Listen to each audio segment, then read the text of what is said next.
അമ്മ എന്ന് പറഞ്ഞാൽ നമ്മളൊരു ഉമ്മൻ്റെ മാതിരത്തെ ഒരടുപ്പം തന്നെയാണ്. നമ്മളിവിടെ ഭക്ഷണം ഉണ്ടാക്കുന്നത്, കഴിക്കുന്നത്, വർത്താനം പറയുന്നത്, കളിക്കുന്നത്, ചിരിക്കുന്നത്, നമ്മളെങ്ങോട്ടേലും പോകുമ്പോൾ കൂടെ കൊണ്ടുപോകുന്നത്, അത്ര തന്നെ. പിന്നെ ചേച്ചിനെ കുറേ കാലമായിട്ട് കോണ്ടാക്റ്റ് ഉണ്ടായിരുന്നു. കുറച്ച് ഇടയ്ക്ക് വെച്ചിട്ട് കോണ്ടാക്റ്റ് നിന്നുപോയി. പിന്നെ എനിക്കൊരു ദിവസം ഇങ്ങനെ ഇരിക്കുമ്പോൾ ചേച്ചിനെ ഓർമ്മ വന്നപ്പോൾ ഞാൻ വിളിച്ചിട്ട് കിട്ടുന്നില്ല. അപ്പോൾ ചേച്ചീൻ്റെ ഹസ്ബൻഡിനെ വിളിച്ചപ്പോഴാണ് ചേച്ചി മരിച്ചു പോയ വിവരം അറിയുന്നത്. ആ സമയത്ത് ഞാൻ മസ്കറ്റിലോട്ട് പോവുകയാണ്. തിരിച്ചു വന്നപ്പോൾ ഞാൻ ചേച്ചീൻ്റെ ഫോട്ടോ ഫ്രെയിം ചെയ്തിട്ട് അല്ല ഹസ്ബൻഡിന് കൊടുക്കണം എന്നാണ് കരുതിയത്. അങ്ങനെ എടുത്തു വെച്ചതാണ്. പിന്നെ എനിക്ക് സാഹചര്യം കൊണ്ട് പറ്റിയിട്ടില്ല. പിന്നെ ഒരു ദിവസം ഞാൻ വീണ്ടും വിളിച്ച് അപ്പോൾ കൊടുക്കാൻ പിന്നെ കുറച്ച് ഇഷ്യൂസൊക്കെ നടന്നപ്പോൾ ഞാനത് അവിടെ വെച്ച്.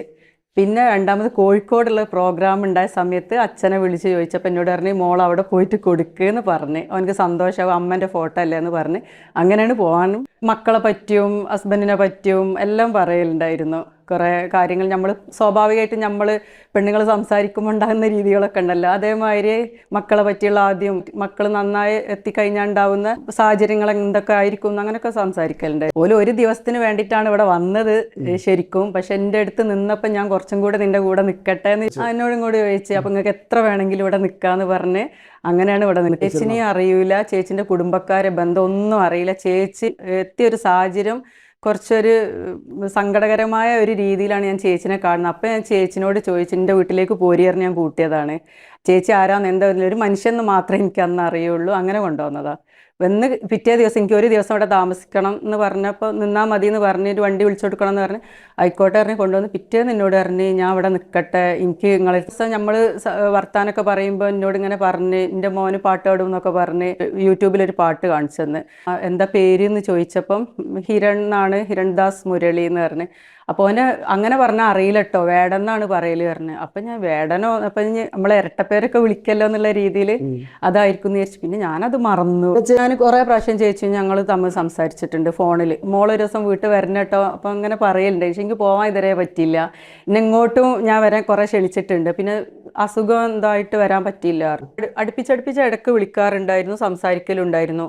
പിന്നെ ഞാൻ ഇവിടുന്ന് ഹസ്ബൻഡിൻ്റെ അടുത്തേക്ക് മസ്കറ്റിലേക്ക് പോയി. അപ്പോൾ ഇടയ്ക്കൊരു വാട്സപ്പിൽ മെസ്സേജ്, പിന്നെ സ്വാഭാവികമായിട്ട് ഇങ്ങനെ വിളികൾ അങ്ങനെ നിന്ന് പോയി കുറച്ച്.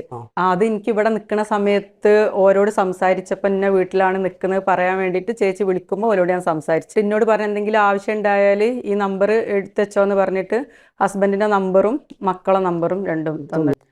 അത് ഞാനൊരു യാത്ര പോണ സമയത്ത് ഇങ്ങനെ വെറുതെ ഇരുന്നപ്പോൾ ചേച്ചിൻ്റെ ചാറ്റ് ഹിസ്റ്ററി നോക്കി. അപ്പോൾ എനിക്ക് ചേച്ചിനെ ഓർമ്മ വന്നപ്പോൾ ഞാൻ വിളിച്ച്. അപ്പോൾ കോള് കിട്ടുന്നില്ല. 2-3 തവണ വാട്സപ്പിലും ട്രൈ ചെയ്ത് നോർമൽ കോളും ട്രൈ ചെയ്ത് കിട്ടാഞ്ഞപ്പോൾ ഞാൻ എന്താ ചേച്ചിൻ്റെ വിവരം എന്നറിയാൻ വേണ്ടിയിട്ട് ഒരു ഹസ്ബൻഡിനെ വിളിച്ചു നോക്കി, കിട്ടാത്തതുകൊണ്ട്. അപ്പോൾ ഹസ്ബൻഡ് പറഞ്ഞ് ഞാൻ വർത്താനൊക്കെ പറഞ്ഞ് എന്ന ആളാണ്, കുറച്ചേ ചേച്ചിനെ ആളാണ്, ചേച്ചിൻ്റെ അടുത്ത് ഉണ്ടായിരുന്നു ഒക്കെ പറഞ്ഞ് ചേച്ചിൻ്റെ വിശേഷം എന്താണ്, ചേച്ചി ഇപ്പോൾ കുറേ ആയിട്ട് കോൾ ചെയ്തിട്ട് കിട്ടുന്നുമില്ല, വാട്സപ്പിൽ റിപ്ലൈ ഒന്നും വരുന്നില്ല എന്ന് പറഞ്ഞപ്പോൾ ചേച്ചി മരിച്ചുപോയി എന്ന് പറഞ്ഞ്. ഒരു 3 വർഷമായിട്ട് കോണ്ടാക്റ്റ് ഇല്ലായിരുന്നു. അപ്പം മരിച്ചുപോയി എന്ന് പറഞ്ഞപ്പോൾ എനിക്ക് ആകെ ഭയങ്കര സങ്കടം തോന്നി. അതുവരെ ഞാൻ വിളിച്ചില്ലല്ലോ എന്ന് എൻ്റെ അടുത്ത് ആ ഒരു വിഷമം തോന്നി. അതിനുശേഷം ഞാൻ മസ്കറ്റ് പോയി തിരിച്ച് ഒരു 15 ദിവസം കഴിഞ്ഞ് ഞാൻ തിരിച്ചു വന്നതാണ്. അപ്പം ഞാൻ വന്നിട്ട് ഞാൻ ഫോട്ടോ കൊണ്ടുപോയി എൻ്റെ വാട്സപ്പിലുള്ള ഫോട്ടോ എടുത്തിട്ട് ഫ്രെയിം ചെയ്ത് ഇവിടെ കൊണ്ടുവന്ന് വെച്ച് ചേച്ചീൻ്റെ ഹസ്ബൻഡിന് കൊടുക്കാൻ വേണ്ടിയിട്ട്.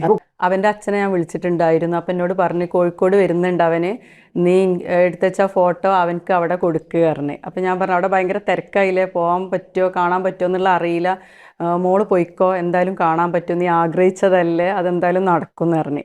അപ്പം നമ്മളിവിടെ വൈകുന്നേരമൊക്കെ ഇങ്ങനെ ഇരുന്ന് വേണോ വേണ്ടെന്നില്ല വിചാരിച്ചു. അപ്പോൾ അനിയത്തിമാരെ മക്കൾ കുട്ടികൾക്ക് പ്രോഗ്രാം കാണാൻ ഭയങ്കര ഇഷ്ടമാണ് പറഞ്ഞ്. അപ്പോൾ അവർ നിർബന്ധിച്ച് നമ്മൾ പോവാറ്. സ്റ്റേജിക്ക് പോവാതെ ഈ ഫോട്ടോ എൻ്റെ കയ്യിലുണ്ടായിരുന്നു, പക്ഷെ വണ്ടിയിൽ നിന്ന് ആദ്യം എടുത്തില്ലായിരുന്നു. പിന്നെ നമ്മൾ അവിടുത്തെ തിരക്ക് കണ്ടിട്ട് നമ്മൾ കാണാൻ പറ്റില്ല എന്ന് വിചാരിച്ചിരുന്നു. പക്ഷെ എന്തോ ഭാഗ്യത്തിന് ഞങ്ങൾ മുന്നിലേക്ക് എത്തിപ്പെട്ട് കാണാനും കൊടുക്കാനും കഴിയില്ല എന്നുള്ള അറിയാം. പിന്നെ അനിയത്തിൻ്റെ മോന് വണ്ടിയിൽ നിന്ന് എടുത്തുകൊണ്ട് പറ്റുമെങ്കിൽ ഓൽക്കാണ് എന്നെക്കാട്ടിലും അവനെ കാണണം എന്നുള്ള ആഗ്രഹം ഉണ്ടായിരുന്നു. കൈമാറണം എന്ന് മാത്രമേ ഉണ്ടായിട്ടുള്ളൂ. കുട്ടികൾക്ക് അവനെ കാണണോ, കുട്ടികൾക്ക് ഭയങ്കര ഇഷ്ടമാണ്. എൻ്റെ അച്ഛൻ പറഞ്ഞ് ഈ സ്റ്റേജിൽ കയറി കൊടുക്കും എനിക്ക് സന്തോഷമാവുന്നു എൻ്റെ അച്ഛനെ പറഞ്ഞു. പക്ഷെ എനിക്ക് ഭയങ്കര മടി ഉണ്ടായിരുന്നു, എത്താൻ പറ്റുമെന്ന് ആദ്യം കരുതിയില്ല. പക്ഷെ തിക്കൊക്കെ കണ്ടിട്ട് ഞങ്ങൾ പോയി നോക്കി. പക്ഷെ ആൾക്കാരുടെ ഇടയിൽ കൂടെ വന്നപ്പോൾ കുറച്ചൊക്കെ ആൾക്കാർ ഇങ്ങനെ വഴി മാറി. പക്ഷെ മുന്നിൽ ഒന്ന് കാണണം കൊടുക്കണം എന്നുണ്ടെങ്കിൽ മുന്നിലെത്തണമല്ലോ. അപ്പോൾ അവിടെ എത്തിയപ്പോഴാണ് മനസ്സിലായത് എല്ലാവരും അവനെ കാണാനുള്ള തിക്കും തിരക്കും, എല്ലാവർക്കും അവനെ കാണാൻ, ആർക്കും മാറിത്തരാൻ പറ്റില്ല. കുട്ടികൾക്കാണ് അത്രയും ഓനോടുള്ള ഒരു ആരാധന മൂത്തിട്ടുള്ളൊരു ഇതായിട്ട് കുട്ടികൾ അങ്ങനെ നിൽക്കുക. അപ്പം ഞാൻ പറഞ്ഞ് മോനെ ഒന്ന് കുറച്ച് എനിക്ക് ഇതൊരു സാധനം കൊടുക്കാനുണ്ടായിട്ടാണ് പറഞ്ഞത്. അപ്പം ഞങ്ങളൊക്കെ വേടനെ കാണാൻ നിൽക്കുകയാണ് പറഞ്ഞു. ഓലിങ്ങനെ ഇതാക്കുന്നുണ്ട്. അപ്പം ഞാൻ പറഞ്ഞു ഇന്നെ വേടൻ്റെ അച്ഛൻ വിളിച്ചിട്ടുണ്ട്, അവനക്ക് ഇത് കൊടുക്കുക. അപ്പം എന്നോട് ഒരു തള്ളി മറിക്കണ്ടാറിന് ഇന്നെ അങ്ങനെ വിട്ടാൽ ശരിയാവില്ല എന്നൊക്കെ ഇങ്ങനെ പറയുന്നില്ല. അപ്പം ഞാൻ കാണിച്ചു കൊടുത്തു എനിക്ക് ഫോണിൽ ഇത്. അപ്പോഴത്തേക്കും കുട്ടികളെല്ലാവരും കൂടി എൻ്റെ പുറകെ ഇങ്ങോട്ട് കൂടി എനിക്ക് വഴി മാറി നിന്നെ മുന്നോട്ടാക്കി വേടനെ പറ്റിയായിട്ട് പറഞ്ഞപ്പോൾ കുട്ടികൾക്ക് ഭയങ്കര സന്തോഷം. അപ്പോൾ എനിക്ക് മാറി തന്നിന്നോട് ഇനിയും കൂടെ സ്റ്റേജ് വിളിക്കണം, ഞങ്ങൾ വിളിക്കണം താത്ത, ഞങ്ങളെ കൊണ്ടുപോകണം പറഞ്ഞ് എന്നെ മുന്നിൽ ഓരാക്കി തന്നു. കുട്ടികൾ ഏതോ കുട്ടികൾ കേട്ടോ അവിടെ കാണാൻ വന്നേ ഓരെന്നെ മുന്നിലാക്കിയിട്ട് ഏറ്റവും ഫ്രണ്ടിൽ പിന്നെ എൻ്റെ അടുത്ത് ഇങ്ങനെ നിൽക്കുകയാണ്. കയറുമ്പോൾ ഞങ്ങളും കൂടെ കൊണ്ടുപോകണം കേട്ടോ എന്ന് പറഞ്ഞിട്ട് അവിടെ എത്തിയിട്ട് ഞാൻ മുന്നിൽ നിന്ന് ബാരിക്കേഡ് ഉണ്ടല്ലോ അങ്ങോട്ട് കടക്കാൻ പറ്റൂല. അപ്പോൾ എന്താ അത് കൊടുക്കാൻ ചെയ്യാന്നുള്ളത് ഇങ്ങനെ ആലോചിച്ച് നിന്ന് പിന്നെ ഞാൻ അവൻ്റെ അച്ഛനെ വിളിച്ച് ഇവിടുന്ന് അങ്ങോട്ട് കടക്കാൻ പറ്റൂല, എന്നോട് തന്നെ സംഘാടകരെ ഒന്ന് വിളിക്കുകയറിഞ്ഞ് ഒന്ന് ഓരോട് പറഞ്ഞാൽ മതിയെന്ന്.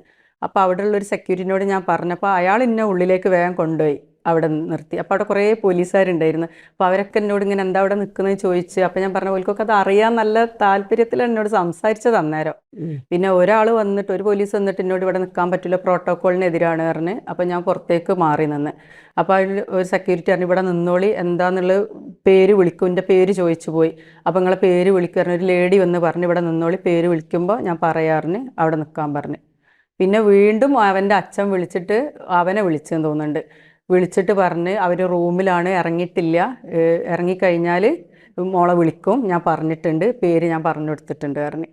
പിന്നെ അവൻ്റെ മാനേജറാണ് വന്നിന്നെ സ്റ്റേജിൻ്റെ ബാക്കിലേക്ക് കൂട്ടി കൊണ്ടുപോകുന്നത്. കോൾ ചെയ്തിട്ട് എവിടെ നിൽക്കുന്ന സ്ഥലം അന്വേഷിച്ച് വന്ന് കൊണ്ടുപോയത്. സ്റ്റേജിൽ കയറി അവിടെ ആങ്കർ ചെയ്യുന്ന ലേഡി എന്നോട് ചോദിച്ചു എന്താണ് ഫോട്ടോ കൊടുക്കാനുള്ളത്, എല്ലാവരും അവിടെ നിൽക്കുകയായിരുന്നു. പിന്നെ ഭയങ്കര റഷായിരുന്നു. വീൽ ചെയറിൽ വന്ന ആളുണ്ടായപ്പോൾ കുട്ടികളാരെ വന്നപ്പോൾ അവന് സ്റ്റേജിൽ നിന്ന് താഴോട്ട് ഇറങ്ങി അവരൊക്കെ സംസാരിച്ച് കഴിഞ്ഞ് അപ്പോഴത്തേക്കും കയറി വന്നപ്പോൾ എന്നോട് പെട്ടെന്ന് കൊടുക്ക്, തിരക്കാണല്ലോ പെട്ടെന്ന് കൊടുക്കാറിന്. അത് ഫോട്ടോ എടുത്തപ്പോഴത്തേക്കും ഇങ്ങനെ കാണിക്കാൻ വന്നപ്പോഴത്തേക്കും അവനത് കണ്ടപ്പോൾ ഒന്ന് തല താഴ്ന്ന് അവന് അപ്സെറ്റ് ആയിപ്പോയി. അവനക്ക് ഭയങ്കര സങ്കടം വന്നിന്. അതിലെല്ലാവരും കൂടി അങ്ങോട്ട് വട്ടളിഞ്ഞു. ഒരു 2 മിനിറ്റോളം അങ്ങനെ അങ്ങോട്ട് നോക്കി നിന്ന്. അപ്പോൾ അവനക്ക് ഞാനാരാന്നോ എന്നപ്പോൾ ഇത് ഇങ്ങനെ ഫോട്ടോ കണ്ടോ എൻ്റെ മുഖത്തേക്കൊന്ന് നോക്കി. അപ്പം ഞാൻ പറയുന്നത് അവൻ കേൾക്കില്ല ശബ്ദത്തോടെ. അപ്പം അവൻ്റെ ചെവിയിൽ ഞാൻ അങ്ങനെ പറഞ്ഞ് അമ്മ എൻ്റെ കൂടെ ഇരുന്നുണ്ടായത് എന്ന് പറഞ്ഞപ്പോൾ ഒന്നെങ്ങനെ കൈ കെട്ടിപ്പിടിച്ച് അങ്ങോട്ട് ഇങ്ങനെ ഇത് പറഞ്ഞു, എൻ്റെ വീട്ടിലേക്ക് വായോ എന്ന് പറഞ്ഞു. അവനക്ക് ഇമോഷണലി അമ്മനെ കണ്ടപ്പോൾ ഒരു സങ്കടം ഉണ്ടായി, സംസാരിക്കാൻ കിട്ടാത്തൊരു. ആ സ്റ്റേജിലുള്ള എല്ലാവരും കൂടെ വട്ടത്തിൽ അങ്ങോട്ട് കൂടി ഞങ്ങൾ രണ്ടാളും അതിൻ്റെ ഉള്ളിലായിപ്പോയി. അതിൽ ആ ഫോട്ടോ കാണിച്ചു കൊടുത്തപ്പോൾ ഓന് മിണ്ടാതായിപ്പോയല്ലോ, അങ്ങനെ തല ഒന്ന് താഴ്ത്തിയൊരു സങ്കടം എനിക്ക് വന്നേ. അമ്മൻ്റെ ഫോട്ടോ കണ്ടപ്പോൾ അവനെ അമ്മൻ്റെ ഫോട്ടോ ഇങ്ങനെ നോക്കി ഇങ്ങനെ ഇങ്ങോട്ട് നെഞ്ചോട് ചേർത്ത് ഇങ്ങോട്ട് പിടിച്ചാണ്.